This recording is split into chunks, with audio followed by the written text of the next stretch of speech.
കൊണാർക്കിലേക്ക് വരികയാണ് സാക്ഷാൽ കടുവ വേലാതേട്ടൻ്റെ കൂടെ. ആ ഒരു വേലാതേട്ടൻ്റെ കൂടെയുള്ള ആ ഒരു സമയം വളരെ ചുരുക്കം ആനക്കാർക്ക് മാത്രം, യുവതലമുറയിലുള്ള വളരെ ചുരുക്കം ആനക്കാർക്ക് കിട്ടുന്ന ഭാഗ്യം അതിലൊരാളാണ് മണിച്ചേട്ടൻ. വേലാതേട്ടൻ്റെ കൂടെ പണിയെടുക്കാനും വേലാതേട്ടൻ്റെ വീട്ടിൽ പോകാനും കൂടെ നിന്ന് മരുന്നിൻ്റെ കാര്യങ്ങൾ പഠിക്കാനും ഭാഗ്യം ചെയ്തൊരു യുവതലമുറ, ഒരു ചട്ടക്കാരൻ. ആ ഒരു നിലയ്ക്ക് വേലാതേട്ടൻ്റെ കൂടെയുള്ള ആ ഒരു 8 മാസക്കാലമെങ്കിൽ 8 മാസം, അല്ലെങ്കിൽ 1 വർഷമെങ്കിൽ 1 വർഷം, ആ ഒരു ജീവിതകാലം എങ്ങനെയായിരുന്നു? വേലാതേട്ടൻ്റെ കൂടെ വേലാതേട്ടൻ പണിയുടെ കാര്യത്തിൽ മുട്ടണ്ട എന്ന് വെച്ച് കഴിഞ്ഞാൽ നമ്മളെ ഒരു കാര്യം പറയണത് അത് ചിലപ്പോൾ നമ്മളിപ്പോൾ മെല്ലെ പറഞ്ഞ ആള് ഫുൾ സൗണ്ടാണ്, സൗണ്ടിൻ്റെ മുകളിലെ കാര്യങ്ങളൊക്കെ. ഇപ്പൊ നമ്മൾ കാലത്ത് ഒരാളുടെ അടുത്ത് പോയി കഴിഞ്ഞാൽ ഇപ്പൊ ഞാൻ ആൾക്ക് നടക്കാൻ പറ്റില്ല, അപ്പൊ നമ്മുടെ കൂടെ ഞാനാണ് ആളെന്റെ തോളത്ത് കൈയിടും, അങ്ങനെയാണ് നടന്ന് പോവുക. വേലാതേട്ടൻ്റെ വീട്ടിലാകുമ്പോൾ അപ്പോൾ കാലത്ത് പോവും, ആളുടെ അടുത്ത് പോവും, അങ്ങനെ പോയിട്ട് ആന കഴുകാനായാലും കാര്യങ്ങളൊക്കെ കുറെ അടി മേടിച്ചിട്ടുണ്ട് കേട്ടോ. പറയുന്നത് കൈൻ്റെ മുട്ടിന് അടി മേടിച്ചിട്ടുണ്ട്, ആന കഴുകുമ്പോൾ. പിന്നെ തളപ്പിടാണ്ട് പനമ്പ് കയറിയിട്ട് അടി മേടിച്ചിട്ടുണ്ട്. പിന്നെ നമ്മൾ ചങ്ങല വാറ് ഒരു വട്ടം ആൻ്റെ അമർത്തി ചങ്ങല മരത്തുമ്പോൾ കുളത്തിട്ട് ഞാൻ ആ ചങ്ങല എടുത്ത് കകലിച്ചു. അന്നൊരു അടി കിട്ടി എനിക്ക് ജീവിതത്തിൽ ചങ്ങല. അപ്പം അടി കിട്ടിയവനെ ആളെനിക്ക് പറഞ്ഞുതരും ചെയ്തു.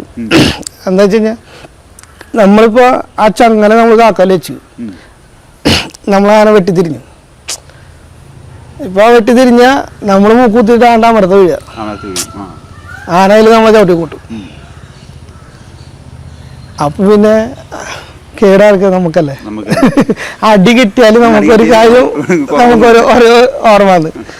അങ്ങനെ കുറച്ച് കാര്യങ്ങളൊക്കെ ആളുടെ കൂടെ പഠിച്ചു. പിന്നെ ആളുടെ വീട്ടിൽ നിന്നിട്ട് പിന്നെ ആളുടെ ശിഷ്യന്മാരയിൽ വേലാതേട്ടൻ്റെ ശിഷ്യന്മാരയിൽ നല്ലൊരു ശിഷ്യനായിരുന്നു ബാൻഡ് നാരായണേട്ടൻ, മരിച്ചുപോയി. പിന്നെ ആളനിയുണ്ട്, ശിവേട്ടനല്ല, അത് കൂടാണ്ടൊരു മൂത്ത ആളുടെ 2ാമത്തെ ആളുണ്ട്, ഉണ്ണിയേട്ടൻ മരിച്ചപ്പോഴാണ് പിന്നെ വേലാതേട്ടൻ ഇങ്ങനെയൊക്കെ ആയെന്നാണ് വേലാതേട്ടൻ്റെ ഭാര്യ പറഞ്ഞിട്ടുണ്ട്. ഞങ്ങൾ അമ്മാന്നാണ് വിളിച്ചിരുന്നു. പിന്നെ അത്രയും ചെറുപ്പല്ലേ.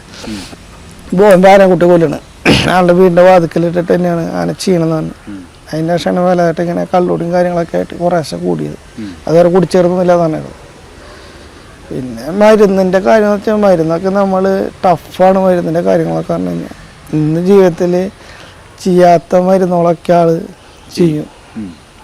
ഇപ്പോൾ ഒരു ഒലിവിൻ്റെ കാര്യങ്ങളായാലും ഒലിവ് നിർത്തേണ്ട കാര്യങ്ങളായാലും ആനക്ക് നോവ് വന്നാലും ആൻ്റെ ഉള്ളിക്ക് ഇപ്പോൾ ഒരു പുണ്ണ് വന്നാലും ആന മണ്ണ് തിന്നാലും എല്ലാ കാര്യം നടക്കി നീര് വന്നാലും എല്ലാ കാര്യങ്ങൾക്കും ആളെ കവിച്ചേക്കാനുള്ള ഇന്ന് പാലക്കാട് ഡിസ്ട്രിക്റ്റിൽ, ഇനി തൃശ്ശൂർ എനിക്കുണ്ടോയെന്ന് അറിയില്ല, പാലക്കാട് ഡിസ്ട്രിക്റ്റിൽ ആളെ കവിച്ചേക്കുള്ള ഒരു ആനക്കാരില്ല.